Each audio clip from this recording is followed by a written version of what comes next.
What's up, guys? This is Company with Cymatics, and I'm going to be walking through one of the project files for the Jaws Bass House pack we have coming here on the 20th, just a couple of days away. Super hyped on this, super hyped on these projects. A lot of people loved them. We posted up a demo on SoundCloud. And yeah, I figured we'd pop in and briefly go over some of the basses and the structuring and the vocals and just small stuff. Don't want to take like a super long time to go through this, but let's go ahead and give it a play, and I'll pop in on certain parts and we'll just kind of break it down.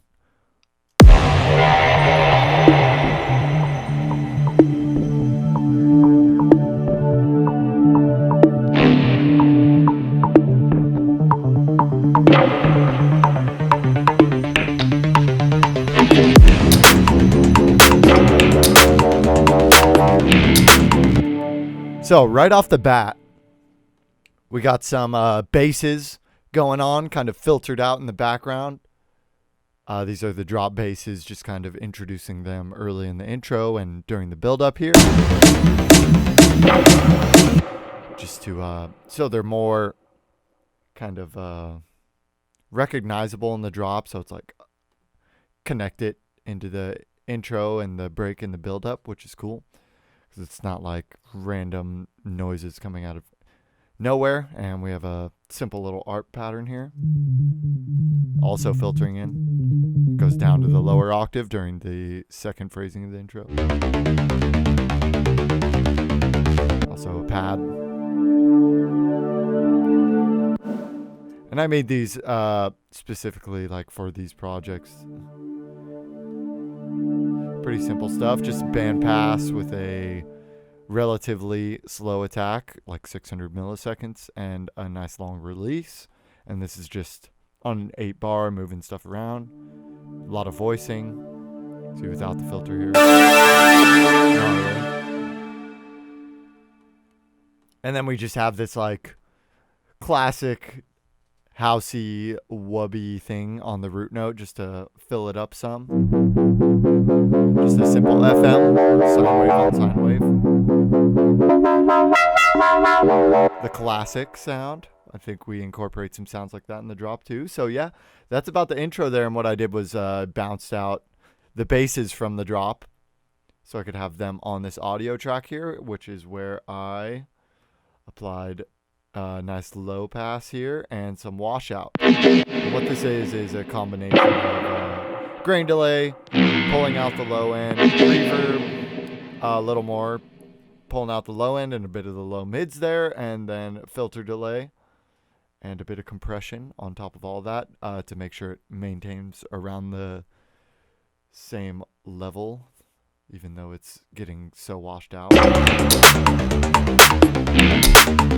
A-B that for you there. So you can see it's very quick, and we want this nice and washed out. Fill everything out nice, so then we work on the build-up.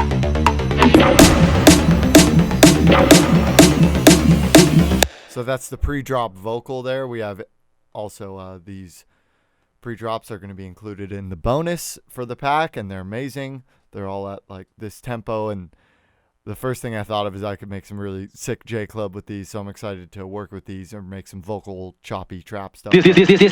We got these starting low, filtering in for a nice smooth transition. Let's go and rinse that out. And then just some regular sweeps, some impacts. Nothing crazy there, and of course just nice snare build up with some kicks. That's about all this build section is.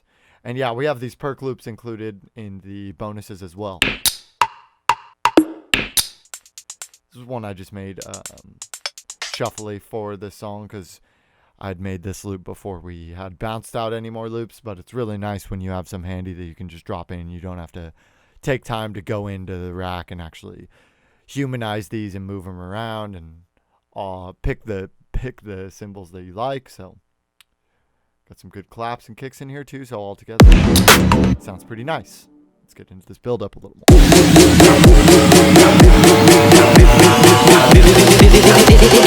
This my party, I'ma bang if I want to.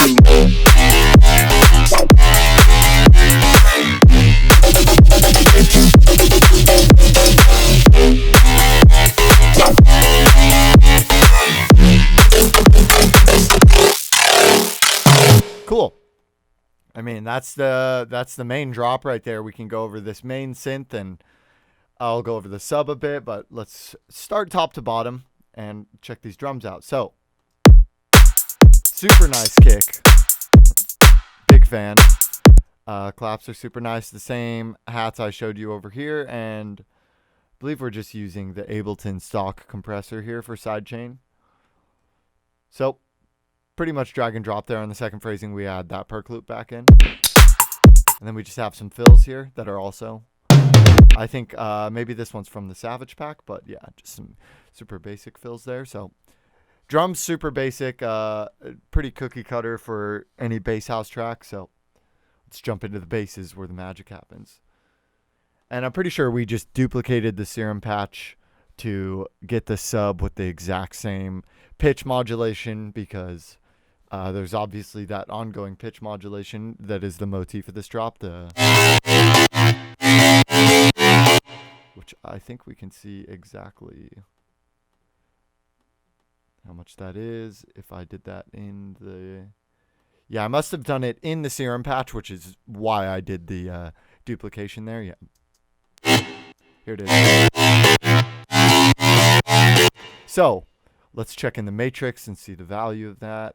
Master tuning, and it's going up 5 points, which I'm not going to do the math because 19 of those is an octave. You guys get the idea.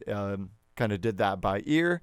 So with the sub, these are both pitching at the exact same amount, so there's no dissonance or no weird phasing issues or anything. Cool. Let's actually jump into this patch. Super aggressive, not too much. Oh, actually, there's a bit of outboard. I've these two OTTs, both dialed back to around 50%.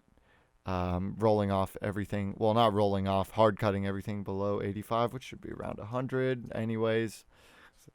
I'm doing that again here, actually. So, I mean, I always EQ before and after the OTT because this is boosting everything that you're cutting. So, you got to make sure you're treating the audio after an OTT always, and then more compression, hard curve saturation there, and then I'm doing this rack of reverb, which is here's the wet signal, and then I'm just blending it on this chain. This is the dry chain, the wet chain, and then side chain after all that to the kick. I guess no, kind of unnecessary. There we go. Cool. So a lot of that grit and distortion and thickness is coming from, it's like being double FM'd. So this first oscillator here is getting FM from this sub that's 4 octaves up. So it's getting a nice high pitch sounding FM, you know, like as if this one up you'll be able to tell, or sorry, FM. It's getting that sort of shape and then getting FM'd again, so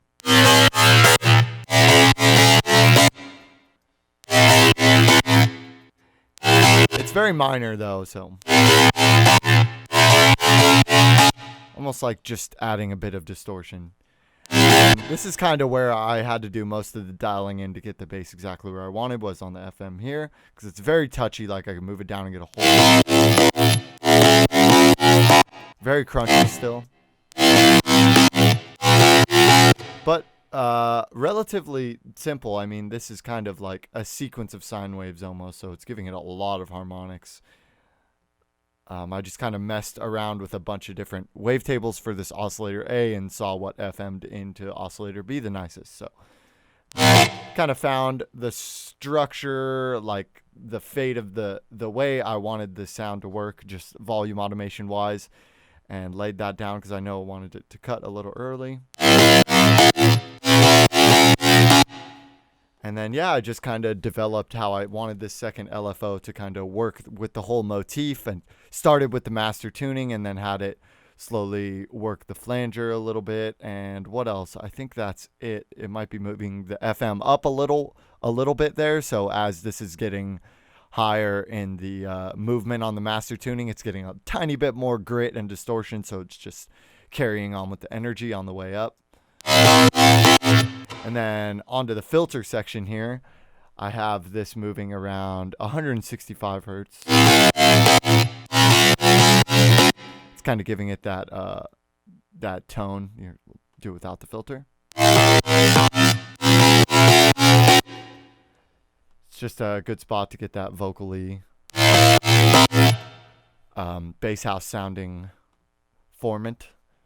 And then we got some hyper, some dimension, and then some nice distortion here, which I'm actually doing some pre-distortion. So I'm doing some filtering in here as well. So let's A-B that. So yeah, a lot of the grit and a bit of the movement is coming from the distortion unit as well. Don't forget that that's almost like another filter for you. Definitely utilize that whenever you can. And then the flanger. Not too big, just a little bit of textural stuff, multiband, and a very small room reverb. And that's about it. I mean, that's kind of what we built the whole project around. You can see a lot of these are being automated on and off. And that's because these are kind of the big reverb one hits, but we don't want the reverb to carry into the next bass and kind of muddy things up. So we get the nice quick. See how much reverb that tail has? So we want that to cut off right on the next set of, like on the next kick, so that the next bass has its room to kind of cut through. So you can see it's very, very minor, but that reverb is definitely muddying up that bass a bit. Same with this one here. All these impact ones are basically the same as far as like just a lot of FM. You guys will get to hop in this project yourself and break this stuff down. I had a lot of fun making the bass housey kind of sounds. I realized the more I was doing it, the more I could kind of hear something and okay, I think I can replicate that like almost exactly, which I've been getting better and better at, is replicating. That's one of my I wouldn't say weak points, because I definitely am pretty confident with it now, but this working on this pack helped me so much. And then we have some white noise here, which is totally gone right now. Okay, it's because the MIDI was not started there. But yeah, sidechained as well, just to fill things out. Not really too big of a deal. Yeah, but it fills it out nice. It's always nice to have some sidechained white noise in the background. And then a different phrasing here. A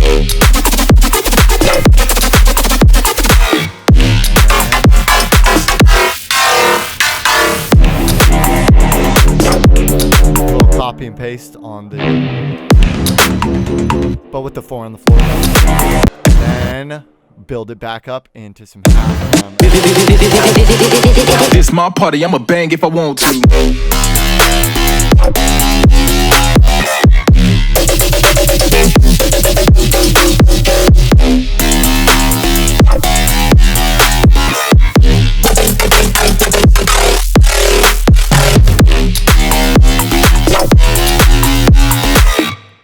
And I think that halftime really carries the track nicely, and it carries it back into the 4 on the floor, which just keeps the energy driving, and then out to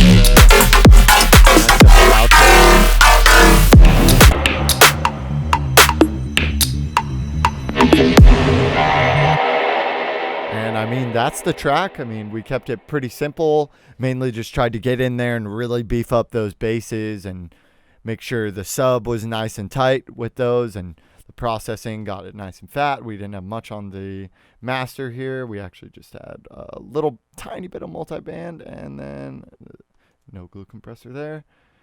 And then I was mainly just using this rectifier send that I've gone over many times. I did a tutorial on that. If you guys don't see that, haven't seen that already, it might not be uploaded, but you'll definitely see that soon. But yeah, hope this got you guys a little hyped for the pack. Hope you guys are going to dive in and break these projects down, break down the presets, and just really try and learn as much as you can from this stuff Maybe delete all these basses and use this as a template and make some bangers of your own. Cool. So hope you guys enjoyed. Make sure you comment, like, subscribe, and I'll be seeing you guys later.